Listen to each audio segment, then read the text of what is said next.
Joining us now is Kachi Ofia, who is now going to catch the flow of the program with stories trending around the world. Hello, Kachi. Good morning, Dr. Batty. Yeah, good morning, Tunde. Good morning, Rufai. Good morning, viewers. Let's take a look at what is trending today. Now, in a sad story, some may call it sad, others may call it a celebration of life. Music maestro, sculptor, and philosopher Professor Victor Uwaifo has passed on at the age of 80.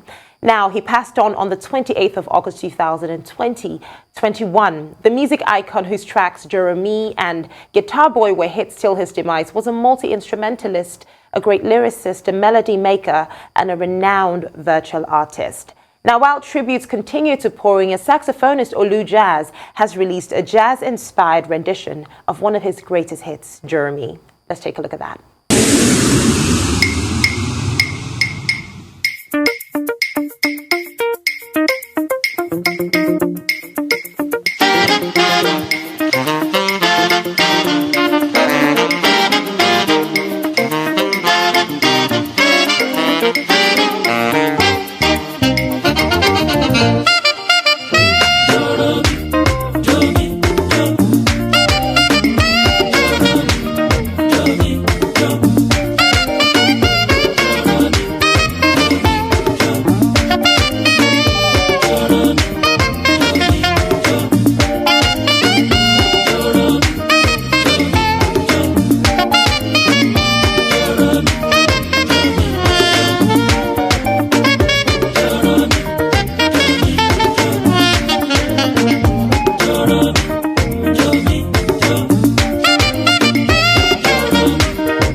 Still sort of dancing, so you catching?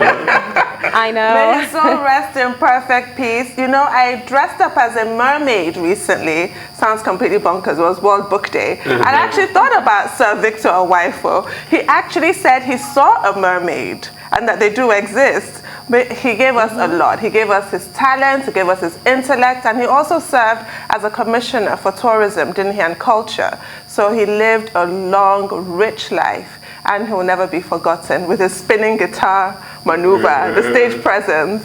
Great man. Well, no amount of tribute can be too much for Sir Victor Uwaifo, who died recently at the age of 80. And I think if you look at the various tributes, you see that the praise has been most deserving. He's been most deserving of the praise.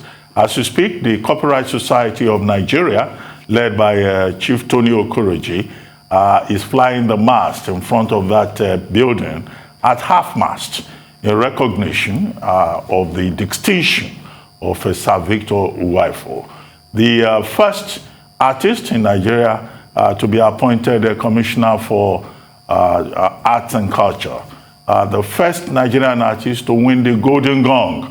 He won that in 1965 with the same song, Jeremy, and it was just about 24 or so about that time. And also the first Nigerian artist to be awarded the national honor of the member of the Order of the Niger, and the first high life musician in Nigeria to obtain a PhD. He got a diploma from the Yaba College of Technology at the age of 22.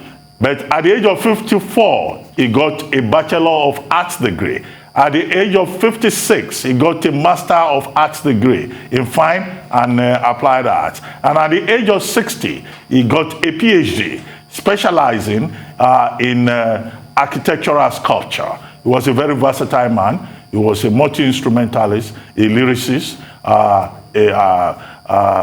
an architect, in fact, and also an author. He also wrote, and he owned a gallery. He had a television station, and he ended up as an academician.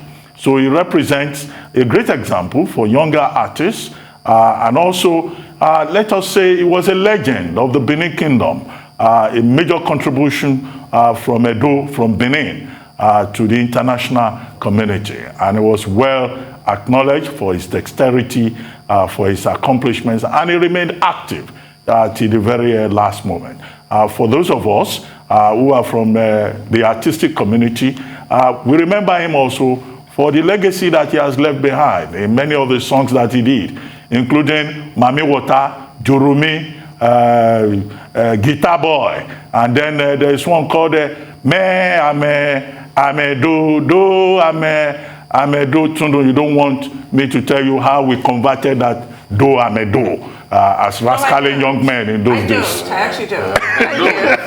Thank you, Dr. Bati. Spare me. But real quickly, okay, I hear we have to move to the next story. I can't get a chance to say anything about it, but I wanted to say, you know, my personal experience. I met him personally once. Great man. I had a lot to say, but we need to move to the next story. Yeah.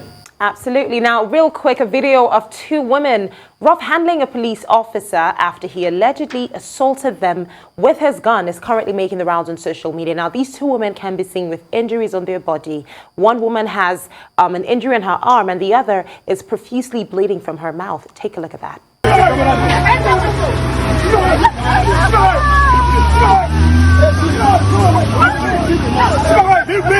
My wife! Leave me! Leave me!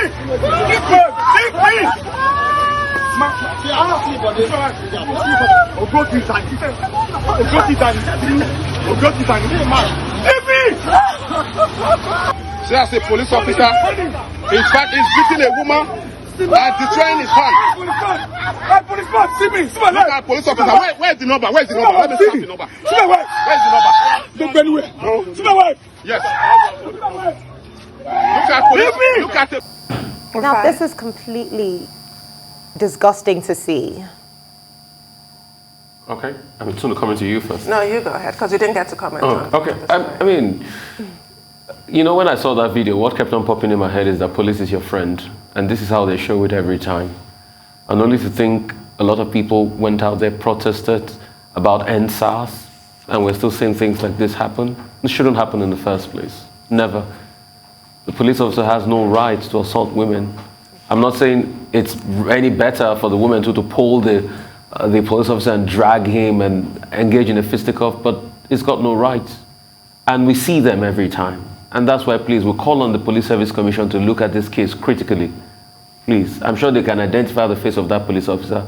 I'm sure there are no unknown police officers in this country.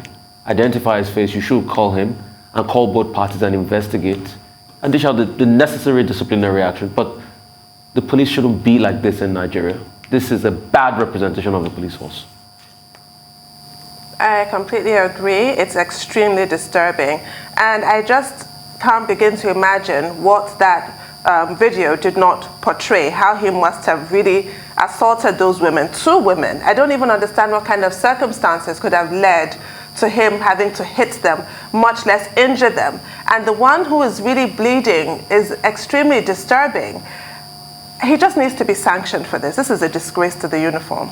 Well, very quickly, some people have been sending text messages. They say they wanted mention that Sir Victor Uwaifo was a product of St. Gregory's in Lagos. But he also attended Western Boys High School in Benin. But very quickly on this, I think, yes, the point has been made. The incident should be investigated.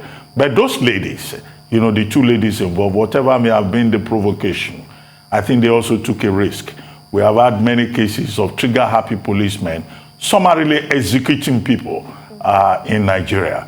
Whatever may be the provocation, I hope that the police authorities will have a system in place whereby people who have this kind of ugly encounter with policemen on the roads can come and lodge a complaint, and that steps will be taken to investigate the concerns of aggrieved persons. Because look, this policeman, if he had taken an overdose of cannabis, as is often the case, could have taken his gun and gunned them down. And then that's what we will have been talking about. It's unfortunate that we have this kind of conflict between security agents and Nigerians, be they women or men, young or old.